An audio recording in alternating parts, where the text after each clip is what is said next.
this is Solid Snake. Hey, subscribe to Pliskin Boy. God damn it.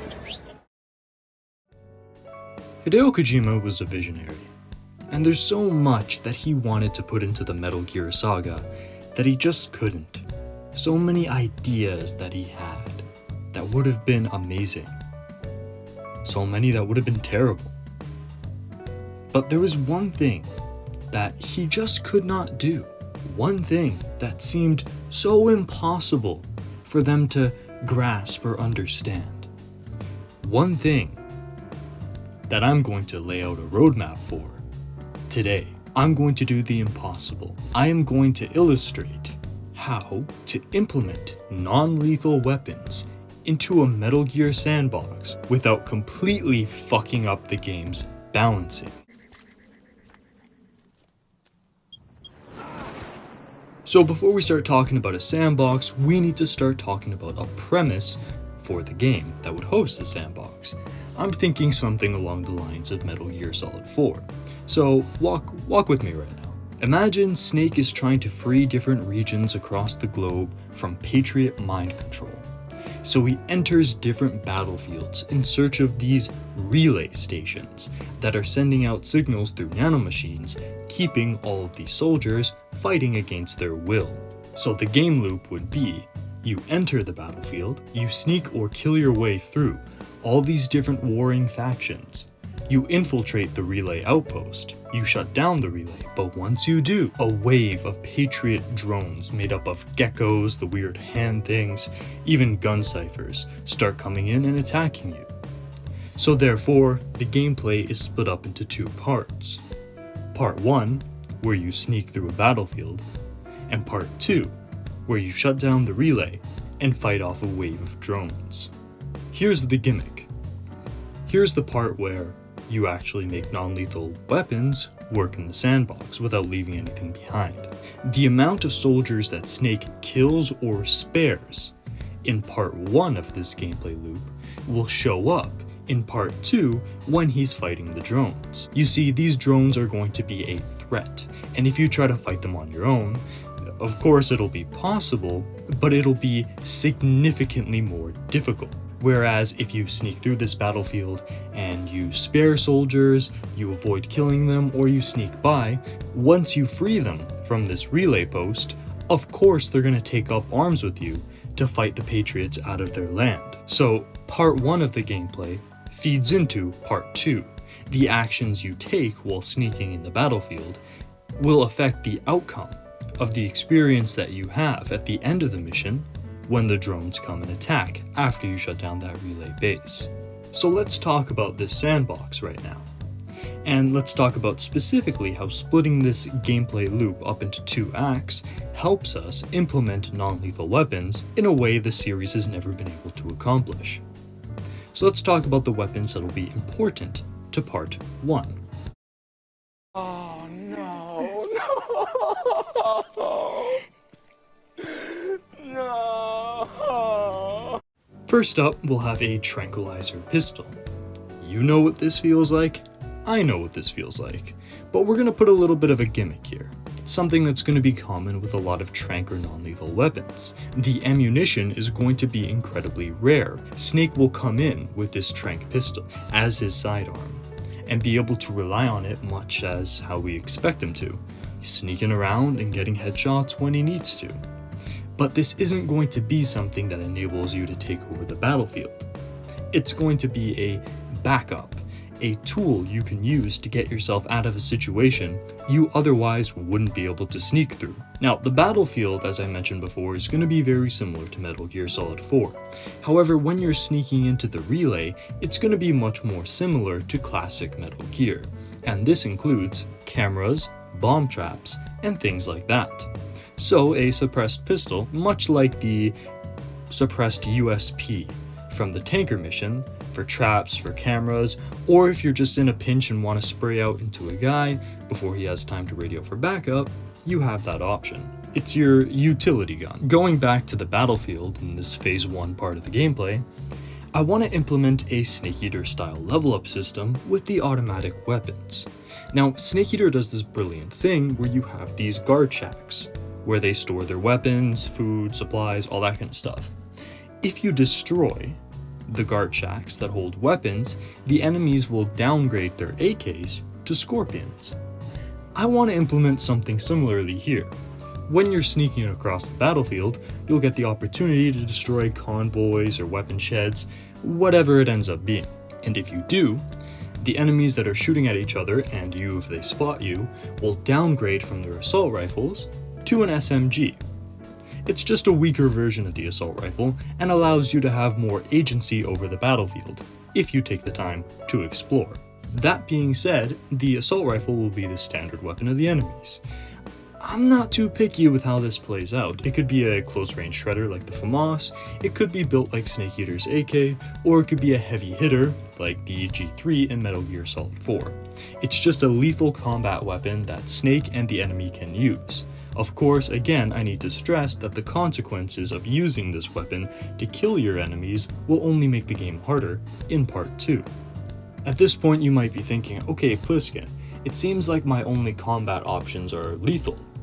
But if I have limited ammo in my tranq pistol, what am I supposed to do when I get into combat and I need to shoot my way out but don't want to incur the penalty during the second phase of gameplay? Well, there's a weapon design that I think Metal Gear should have implemented a long time ago. A non-lethal shotgun will be your go-to when things get tough. It's not going to be suppressed, so this isn't going to be like Metal Gear Solid 5 where I can just go around the base and just pelt guys down with a shotgun and have no consequences in terms of detection. You use this, the enemy will know where you are. However, it's going to be powerful, shooting out rubber slugs that'll knock out an enemy instantly. Ammunition is going to be rare, so you need to use this in the proper scenario, only when your back is up against the wall. Because if you use this willy-nilly during the combat phase or phase 1, and you run out of ammo and then you get into combat later on, you might have no option but to pick up a lethal weapon just to stay alive. Then I want to implement a grenade launcher, and this will serve a purpose in phase 1 and phase 2 of the gameplay. In phase 1, you can use this with smoke rounds, stun rounds, or other non-lethal rounds to give you more of a ranged area of effect type weapon to make it through some of the tougher areas. Maybe you're trying to make it through this one alleyway between two buildings and there's two sides that are just pincering you and you're stuck in between there. You whip this thing out, you fire a couple smoke rounds, and then you can sneak through while everyone is incapacitated. We'll talk about its purpose in phase 2 in a bit. I'm also going to implement a tranq sniper. However, to avoid what happens in Metal Gear Solid 5, I want this tranq sniper to not have the option to take a suppressor. So it's a long-range version of that tranq pistol, still has the rare ammo, but again, if you use it and you use it in a position where enemies can, detect you rather easily, you're going to get screwed over. So you need to think about your positioning when using this tranq sniper, and it kind of fills in that role in phase 1 where you're just kind of preemptively scouting the battlefield and taking out enemies of interest that might spot you. Then of course during this phase you'll have certain grenades and placeables that'll be like smoke grenades, stun grenades, shaft grenades, or whatever you might need to make your way past cameras or groups of enemies. Now let's talk about phase 2.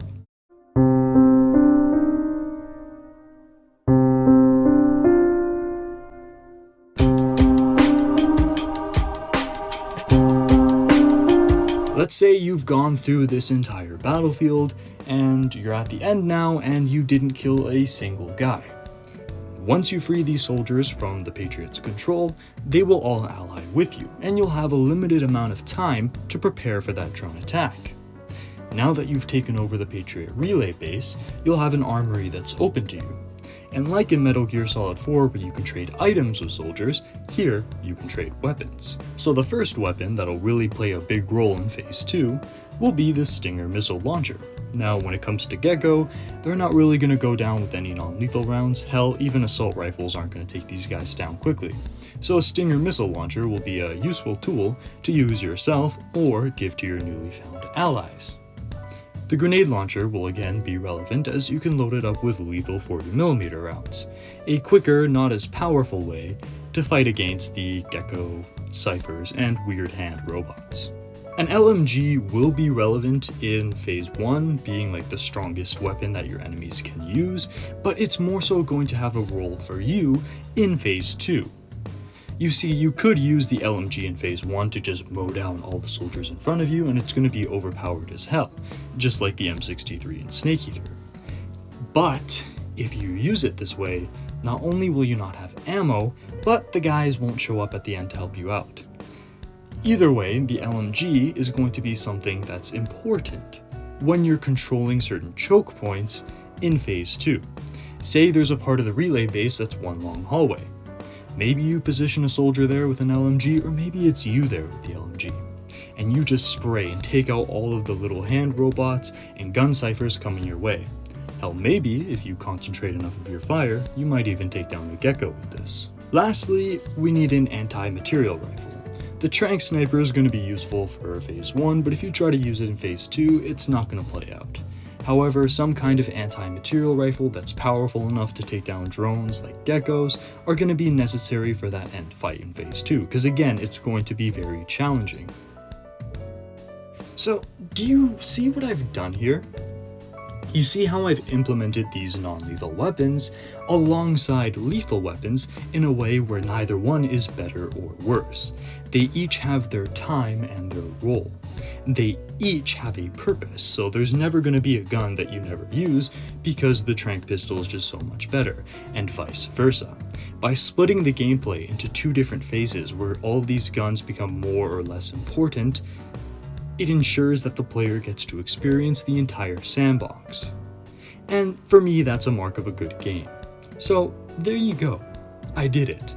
I did what Kojima and his team could not do, and actually made these weapons a healthier part of the sandbox that contributes to the overall experience rather than just funnel players down one single path of playing. All that stuff about, oh yeah, but there's meta-narratives about pacifism and blah blah blah blah. Okay, those can still be there, like in this game here where you're trying to help the soldiers rather than kill them. But you see how this actually sounds fun?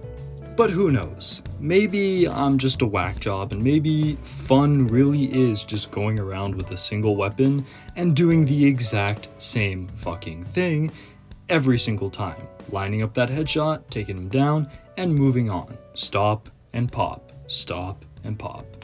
I don't know. That's not for me. Maybe it's for you though. Let me know down in the comments below. Like and subscribe, and I'll see you guys in the next video.